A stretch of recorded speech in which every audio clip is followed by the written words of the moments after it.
We are talking about leadership and leading different generations, and it's a really important subject because generally, in our experience, and as people know, people join a vision or they join an organization, but they leave the leaders. And we have both left jobs or positions or roles because we didn't want to work with the leader anymore. And I had to resign so he would still have his job because he didn't want to work with me anymore. That's not true. That's not true. So actually, we both experienced that. We've both left jobs or roles or positions, not because we didn't like the job, role, or position. We just didn't want to work under the leader anymore for whatever reason. And some of it could be generational, some of it could be cultural. But the point is, it's really understand if you are in leadership to understand that the dynamic has changed. And when I started in the workforce, the leader was king, and everybody else just said, sir, yes, sir. And I went to military school, so that was even stronger, sir, yes, sir. But nowadays, with other generations...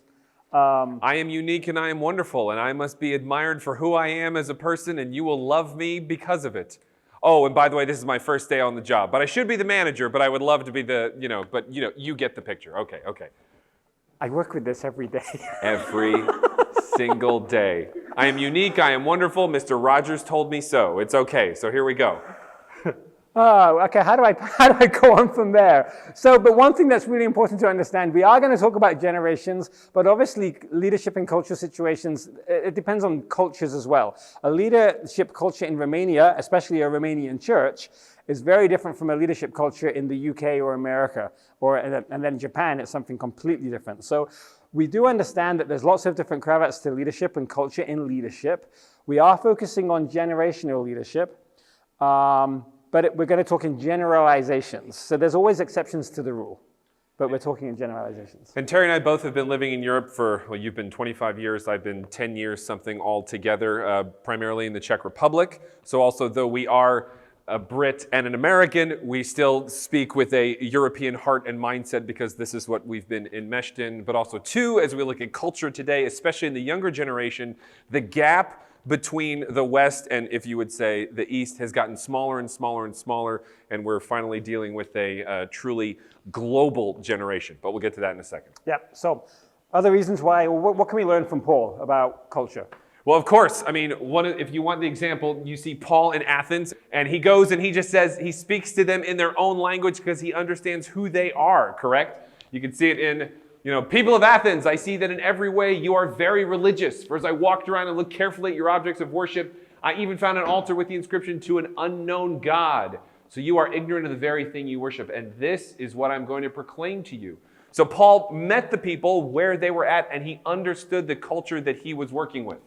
And again, this one, even bigger, and we can skip kind of to the bold one in particular. I have become all things to all people, so that by all possible means I might save some. Now, those of us that have been either in a youth ministry stance or other forms of ministry, this verse gets thrown around lots of different ways for lots of different reasons. But ultimately, what we are coming back to is saying, Paul knew who he was working with, and he knew what those people were like, and that was his method by which he was able to reach them most effectively. There's one thing that I didn't say at the very beginning that maybe I should have said, especially in a forum being held in Poland, and that is this. In general, when we look at these dates are set by American sociologists, but Central and Eastern Europeans tend to be 4 to 6 years behind. Not because we're slower, but just because. And so as we look at this, for example, my wife's a high school teacher, and when she talks about her final year students, and she's like, tell me that Gen Z aren't like this. I'm like, no, that's millennials, because in this part of the world, they are on the border between millennials and iGeneration. Let's talk about what other, some key things we see within those generations in particular. So baby boomers, hardworking, job loyalty, promotion. Again, I'm going to be with a company for 30 years, all right? That's your entire lifespan, okay? Got it. And it's just one job, the same thing every day. No. Okay, GenXers, Terry. Well, work-life balance. We were the generation that were like, okay, there you go, see, work-life balance. Job security. We do also want job security, and we want success. There is but we're not quite sure what that is anymore because the baby boomers are keeping hold of the jobs that we want. So thanks, Kevin.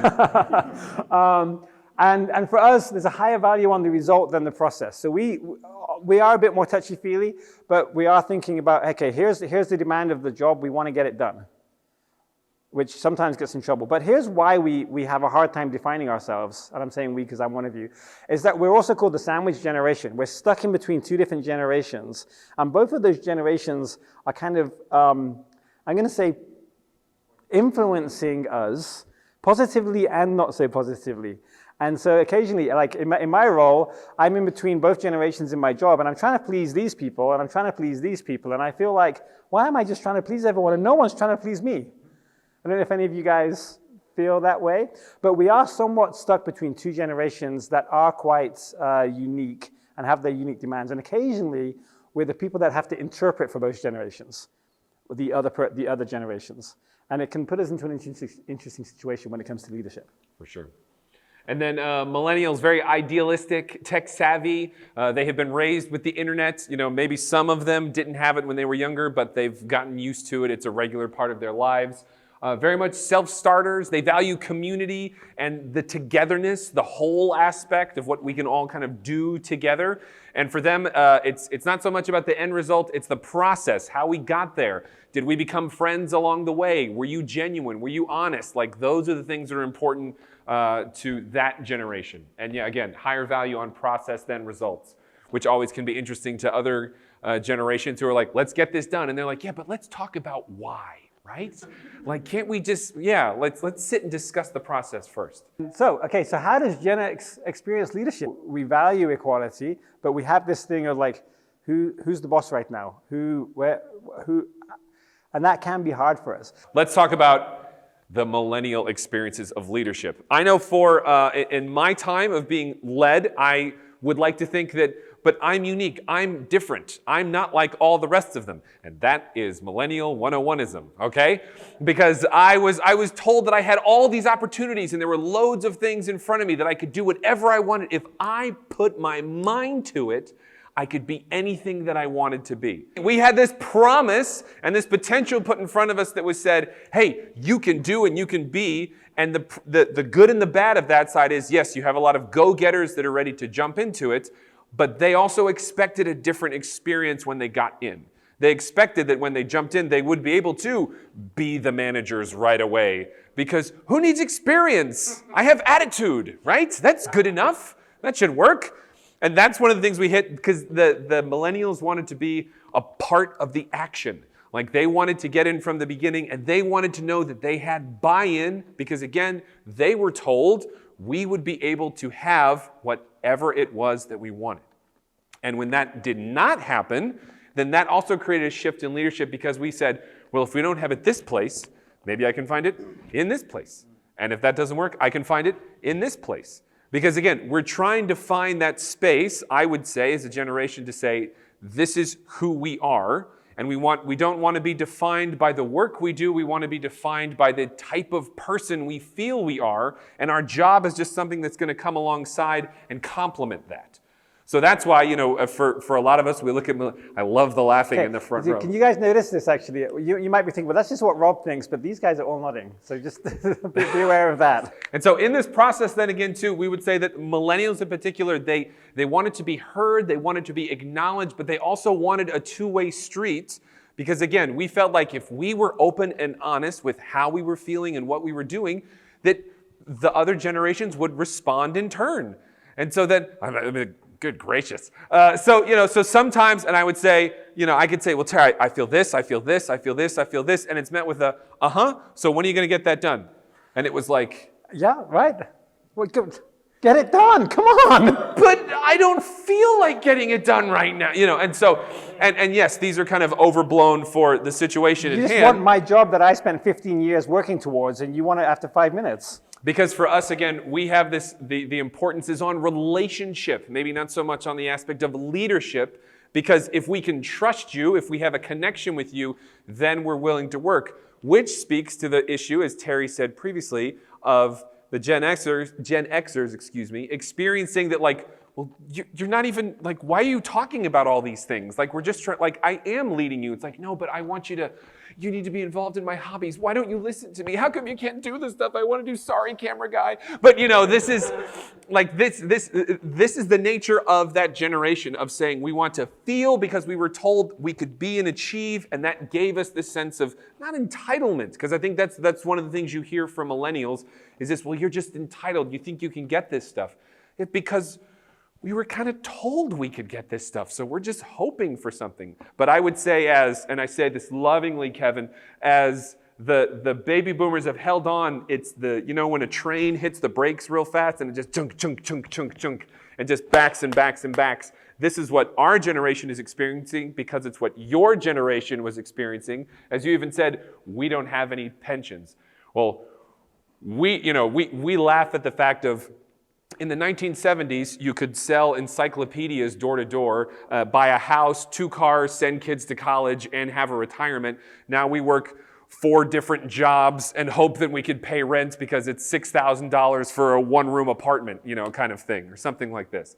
So here's these things that we're bumping up against for sure on a regular basis.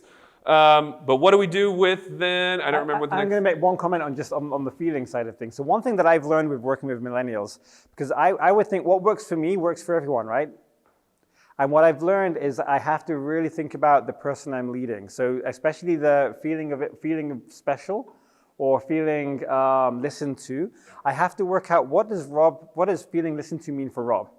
And actually, it's different for what feeling listened to means for Rachel, somebody else who I've led, and it's different for Shelby, and it's different for... So I think in our generation, leadership was more of a one-size-fits-all, and that's what we experienced. And what we're having to learn is, actually, my leadership, how I lead Rob, has to be what's best for Rob, not what's best for me. And that's a whole new skill set that we've been trying to learn. And on the flip side, let me just say, and on the flip side too, we've had to learn that we need to be respectful and understand where they're coming from, because otherwise it is just going to be this all the time. What do we do with this information? Well, there's 2 different ways, and I've been in leadership situations where it's a fight. And when you're going to fight, someone's going to win, someone's going to get their own way, and it's usually the boss, and someone's going to lose, and it's usually not the boss. However, that's what the boss thinks. I got my own way today. But when that happens, actually the boss is lost. Because tomorrow, what happens tomorrow? I don't care about the boss. I don't care about anything you said. Why would I want to work for you? Or I'll quit. Yeah. I just did. So the largest new Reddit that formed is called, do you know what the name is? Has anybody heard? Anti-work. Anti-work. It's the fastest growing Reddit in the last couple of years, and it's all about people who have put up with ridiculous bosses or terrible situation or whatever else, but it's growing because it's this attitude of, you just came and told me what I don't want to hear, and I don't care anymore, and I'm done. So we've got to be really careful, because I might be right, and I might win my argument today or win the battle today, but actually I'm losing the war. I might be losing really valuable staff because I'm insisting on winning today. So I can win today and have somebody else lose, but that probably means that in the longer run, I've lost and they've gone and found a different boss. And so it's going to be really important to find a win-win solution. How can we both win? Right. Because we need, and this kind of goes back to what I was saying previously, of there needs to be a mutual understanding on both sides and a willingness to say, I'm not going to be able to get everything that I want in this scenario, and neither are you, but not at the expense of the overall whole or the mission. Now, granted, in a missions agency or in a missions environment, hopefully we're there for the same reason. And our purpose and focus, especially being Jesus to the unchurched or whoever else, is what we want to lock onto. So I'm willing to say, hey, I don't need to have it exactly my way because this is our ultimate end goal. Now, in a larger sense, sometimes that doesn't always work because of the nature of, say, the field, the organization, or whatever it might be. But that's what we're aiming for, that's what we're hoping for, and that's the only way that we're going to get a win-win is that mutual understanding. And the thing that I found really helps, especially as I'm working with both generations, well, for 3 to 4 generations now, is always assume best intentions. It's really easy to default into judge mode. And I found that when I'm going into a meeting, if I'm hurt by someone or frustrated with someone from any generation, even including my own generation, if I flick this switch of assume best intention. I assume that Rob wants what's best for him, not only for him, but for me and the organization. It changes how I respond to what he's saying. It changes how I listen to what he's saying. So if there's nothing else you get out of today with any generation, always assume best intentions would be a really big help. But now for these guys. Yeah! So iGen. Take it away. So here's an interesting thing. If you ask millennials what the iGeneration are like, you'll get a slightly different answer than if you ask my generation. And my generation tends to be slightly more, I'm not going to say positive, but generally I would say we do speak about them a little bit more positively, which is interesting. You're always more negative on the one that you're closest to. Yep. I kind of feel. So, the Gen Xers look at the millennials and go, nah.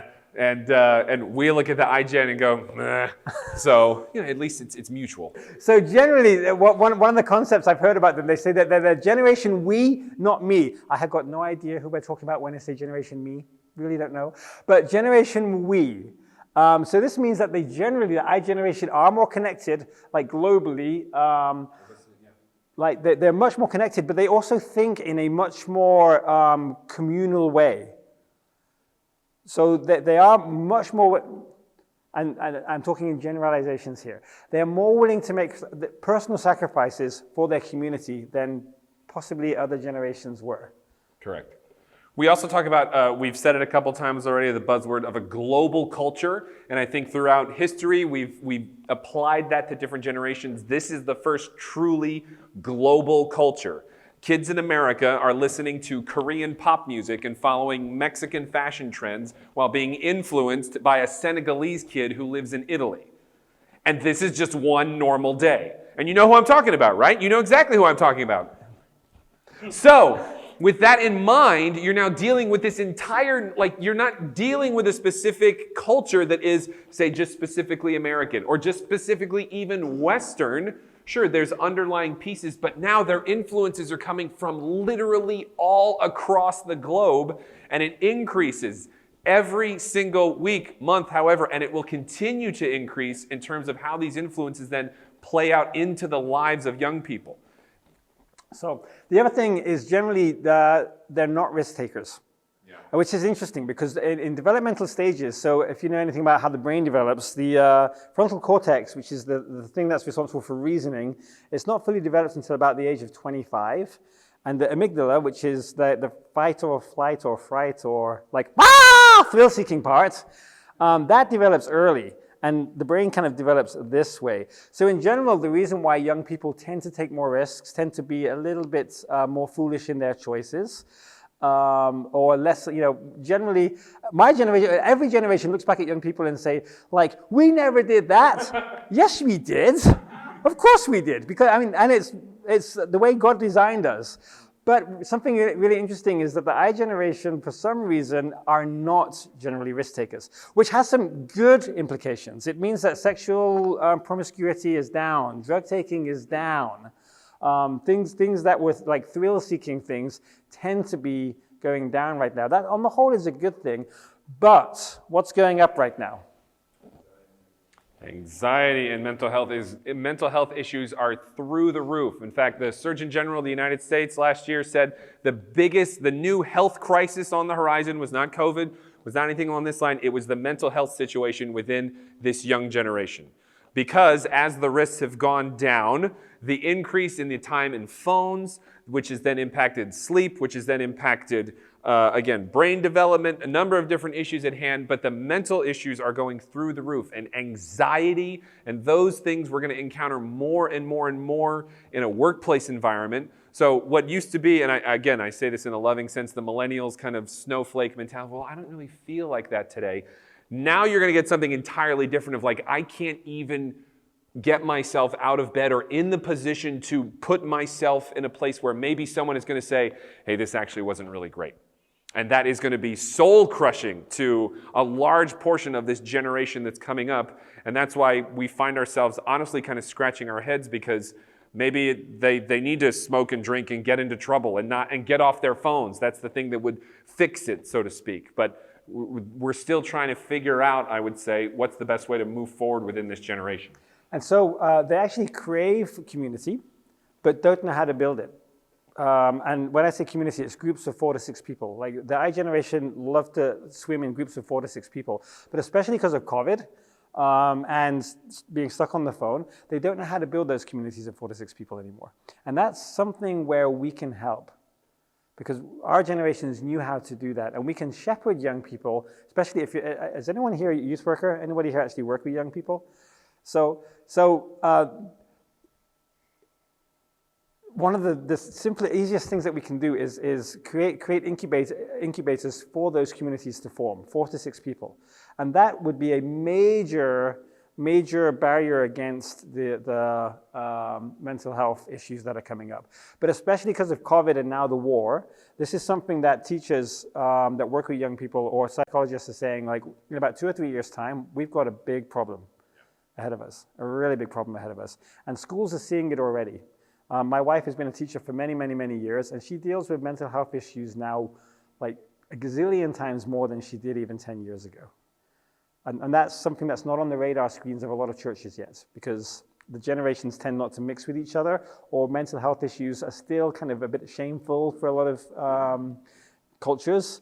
But it's something to be aware of. If you have young people in your church, probably a number of them are already struggling with mental health issues, but their parents don't want you to know. And so that is something that we need to be aware of as we even walk alongside the parents, who many of whom are now older millennials.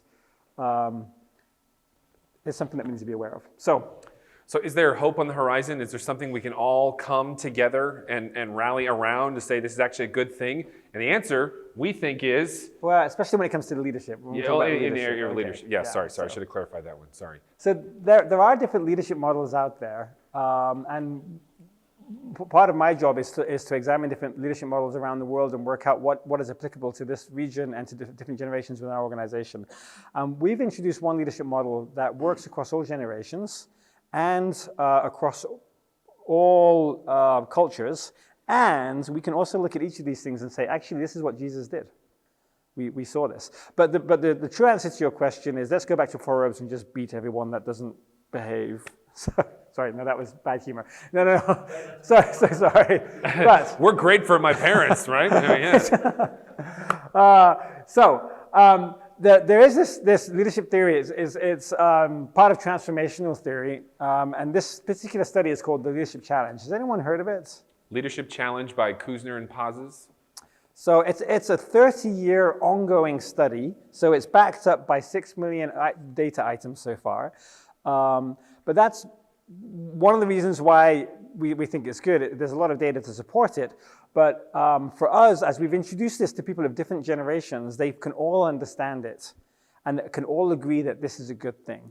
So we're going to talk about 5 leadership behaviors, which we think that all generations can agree to. Now, they might interpret it in a slightly different way, but this is something that I believe if you were to use these behaviors as you interact with people older and younger than you, you would have an impact. So the first is model the way. So do rather than tell. So be what you are expecting others to be. And we've all been in situations where the boss says one thing and does the other, where the parents say one thing and do the other. And it doesn't look good. So model the way, so be the behavior that you're hoping and expecting that other people will do. And a key phrase with this is... do what you say you would do. Yeah, do what you say you will do. Do what you say you will do. So model the way. Next up is inspire a shared vision, or inspire towards a shared vision. And this is the idea of saying, hey, here's what we're aiming for. This is what we want to achieve. This is the reason why we're all here. Let's go get them. And I think especially for millennials, but also for the older generations to say, hey, there's the mountain, we're going to climb it. If you can be inspired to do something, you're going to want to be a part of it. You're going to want to be a part of that team in particular. But what's the key word here? Well, there's 2 key words. You're going to have to give me that one. I don't remember off the top of my shared. head. Yeah. Very often, the vision that an organization has is the vision that the boss has created, or their team. The boss creates the vision and tells the team, this is what we're doing, go. But especially with the way generations are working now, it's really important that, and this goes with the third one, that people feel like they're enabled to be a part of the vision making. That it's their vision, it's not the boss's vision. Now, Obviously, if I'm joining an organization, then I need to be joining an organization whose vision I agree with. So the vision of, or the mission of my organization is to equip young leaders to fulfill the Great Commission through the local church. I'm behind that 100%. But what's also really important is that my organization enables me to act, and it means that they enable me to be a part of the process of working out how do we do that. So we don't just tell people what it means, but we enable people to say, how do you think we should do that? And we actually enable people to really make decisions. And then within that dynamic of making decisions and enabling others to act, we also leave space for challenge the process. Because we don't just always want to keep doing the same thing we've always been doing, but you need to have space and opportunity for people to come in and say, how could we maybe do this different? What would it look like if we tried X? I know that you really enjoyed this, but how about we try that? And so this idea of challenging the process also gives more opportunity, again, because if you are enabling others to act, if you're inspiring a shared vision, then naturally you will challenge the process. Like look at SpaceX. That's my primary example of somebody who said, hey, why not just have the rocket come back and land on the ground? Why do we need to dump it in the ocean? That's a great idea. And then they make it happen, and look what they're doing now. So challenge the process, and then lastly, Terry, you want to? Encourage the heart. And it's really important. Like this is last but first. Especially if we want to work alongside people long term. Remember at the beginning we said people join a vision, they join an organization, they leave a leader. And so it's really important for me as I'm working alongside people of all generations to be thinking, how do I encourage Stephanie? But how I encourage Stephanie is different from how I encourage Rob. And that's something else that's really important to understand. I learned this is an important lesson. There's a guy on one of my teams called Audrey. And when it comes to technology, he's just the most dependable person you can imagine. If Audrey's on your team, the technological side of anything will happen. You never have to worry about it. And I used to love showering people with praise. And so at the end of big events, I love to get people on the stage and show my appreciation. Like, thank you so much. Like, this event could never have happened without you. Which, for Rob... Love it. Every single second. Can I have a microphone too and talk about how I feel right now? Wonderful. But for Andre, that was the absolute worst possible thing I could do to thank him, because he's quite a shy introvert and hates praise. So that's the worst possible thing I could do. But I used to treat one size fits all. That's what I thought leadership was. And someone had to come alongside me and say, can you please never do that for Andre ever again? Because it's actually having a very bad impact on his wanting to work with you in the future. And I learned with Audrey, what he wants is a 2-line email just saying, thank you so much for everything you've done. Which, when I get that kind of email, I'm like, yeah, you're just writing me that. Copy and paste, right? Yeah. It took a lot of effort. Oh, wow. A lot of effort on that one there. Gracious. So, all right. Model the way, inspire towards a shared vision, enable others to act, challenge the process, and encourage the heart. And this works on all generations. So, as I said at the very beginning, both Rob and I are still youth workers. I've been a youth worker for 25 years, so I've worked through all the generations. And I will say, for those of you that were like, iGeneration, what do I do? I love working with the iGeneration. I love working with them because I believe if you give them the space to act and walk alongside them and encourage them, they do amazing things. And they are willing to serve if you enable them to. They are willing to listen if you'll speak to them in a way that they can understand. It sometimes means I have to send a text message or send a meme or something, but I personally, as much as I loved working with the millennials, I sometimes hear people being like, oh, I'm so nervous about working with the next generation. And what I would say is, oh, please don't be. Please don't be, because they are joy to work with as long as, and this is youth ministry, you're relational. That's youth ministry, relational. Everybody wants to be known.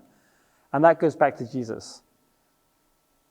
So that maybe the key thing for you is that Jesus met people where they were and challenged them to go forwards to the next step in faith or in behavior or in something. But he met people where they were individually and spoke to people individually. And I think that's the future of working with all generations, is to see people for who they are, not who their generation, culture, role, position, or anything else is.